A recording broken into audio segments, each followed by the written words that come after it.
This video is part of the new summer release from Iron Orchid Designs. To view the entire playlist, please see the link below. Introducing the new Juliette mold by IOD. At first, when you look at this mold, it can be quite intimidating because it is one piece. So I attempted to take out the right amount of clay based on the measurements on the mold itself. And I knew I had to lay it out and try to create like a flat pancake. I probably should have used a rolling pin, but I didn't have one at the shop. So here we go. I put it in the mold, and I know that I need to kind of spread it out because it needs to be one piece to have less cracks and have a better chance of staying together.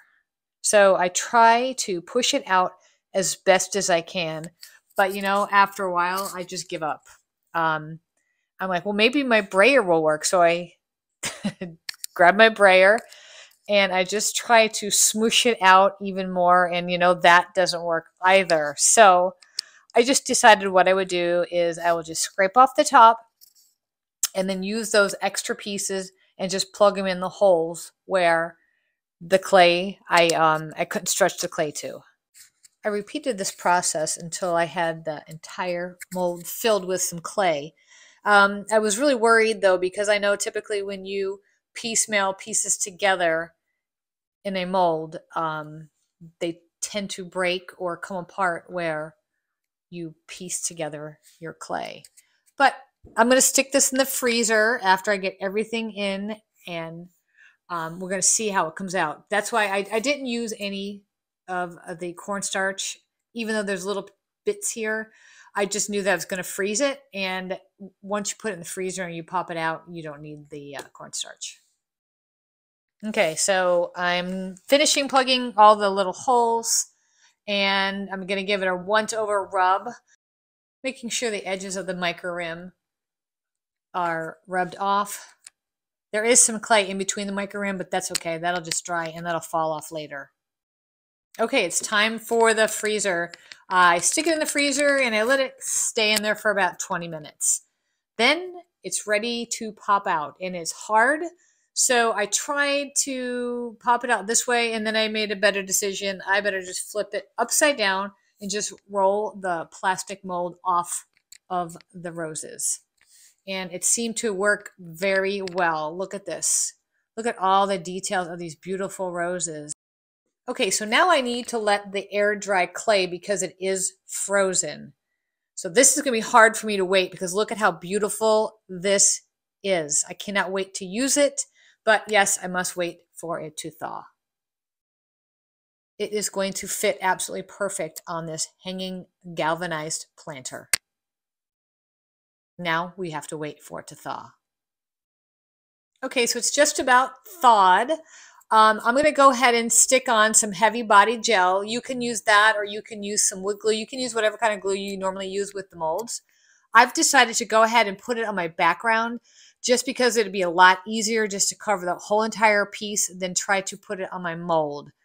But you'll notice as I go to pick up my mold, it starts to crumble. Well, that's on me because I didn't wait long enough and it's still kind of frozen. So the links where it is very thin, like the thorn branches are weaker, and where the roses, the clay is heavier. So it kind of broke apart. I'm wondering if it would have thawed completely if I would have had that same issue.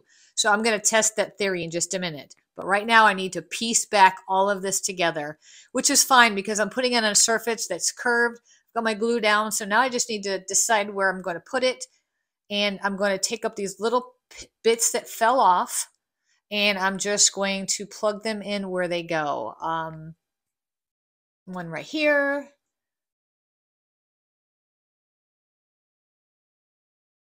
Another one right here. And so I just do that to all the little bits are put back on the planter. Now look at this. You can't even tell that it kind of disintegrated in my hand. But look how beautiful it is. This is perfect for this project.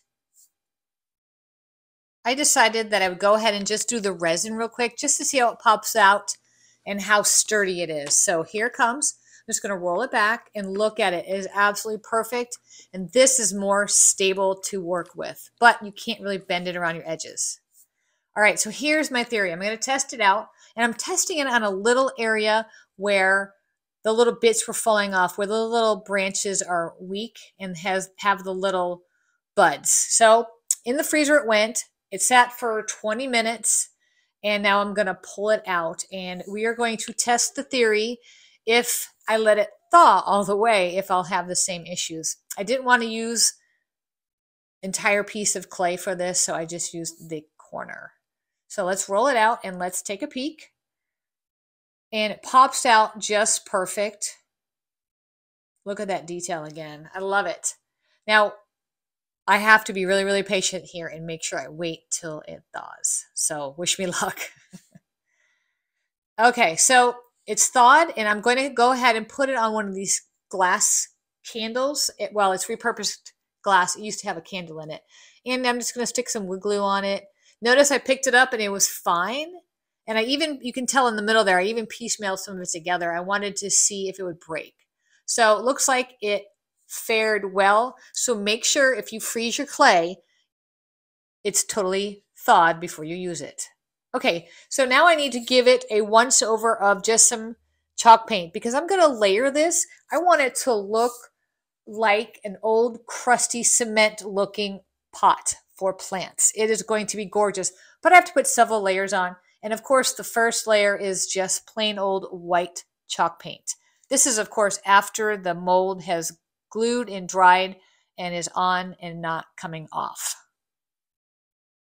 Don't forget to paint the back. I do want to mention that I gave a coat of clear coat before I added the molds.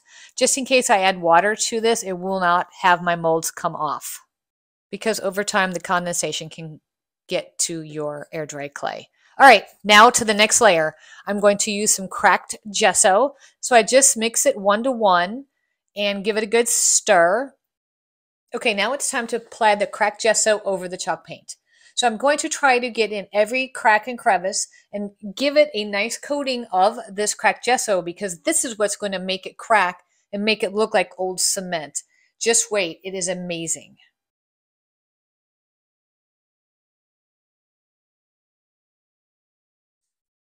I'm trying to make sure I get into all the crevices and all the cracks, and also don't forget to do the back.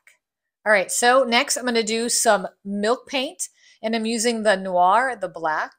Mix it up. It's 1-to-1 ratio, and I just am going to simply apply it right over the cracked gesso. Look at this deep color. Of course, it will not dry this color. It will dry a little bit lighter.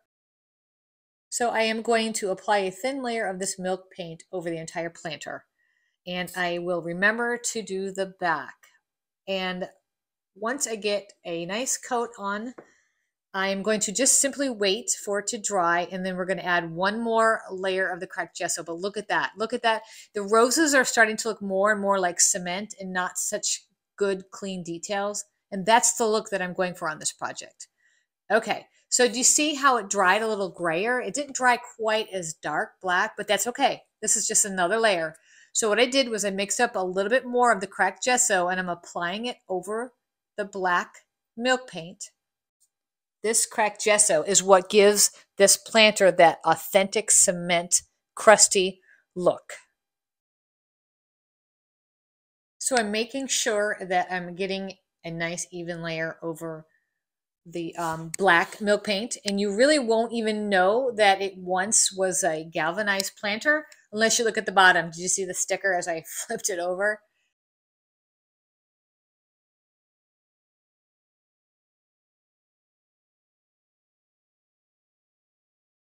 Okay, so the final layer of the cracked gesso is on. Now we just wait for it to dry.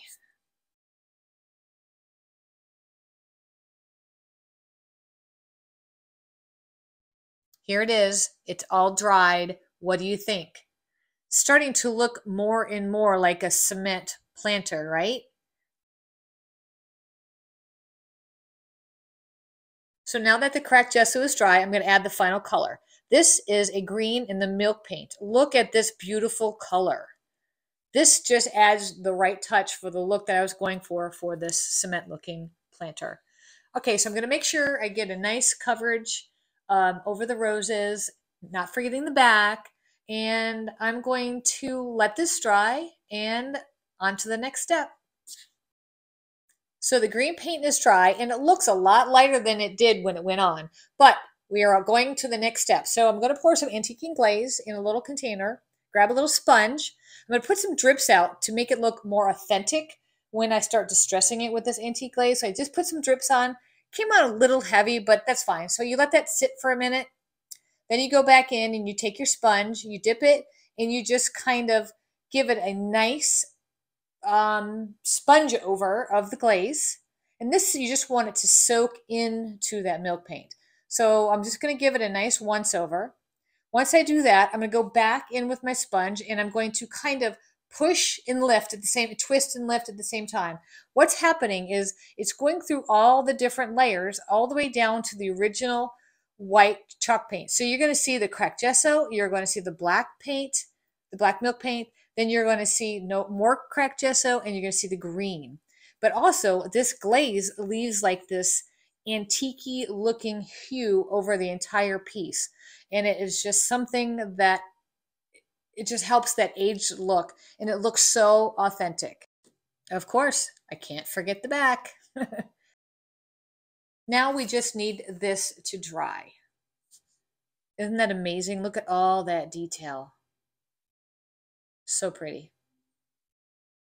Okay, the planter is dry and now it's time to add a little bit of light wax. So I'm just going to dust over the entire planter with some light wax. After the wax comes to tack, I'm going to add some dust of ages. I took this outside because this is something you really don't want to breathe in. So you just kind of pounce it into the crevices and right on top of the wax. It should be a little tacky. After the dust of ages sits for a bit, you take a clean, lint-free rag and you just buff it off, making sure to leave some in the crevices. Look at the cracks. All right, now we're coming back with the dark wax. We're going to offload it just a little bit and then we're going to dust it just to tops with a little bit of the dark wax just to give it that final detail. Let me show you the difference between the dark wax and no wax. See the dark wax and no wax. So you can certainly see a difference. So it does add to your piece. It's all done. What do you think?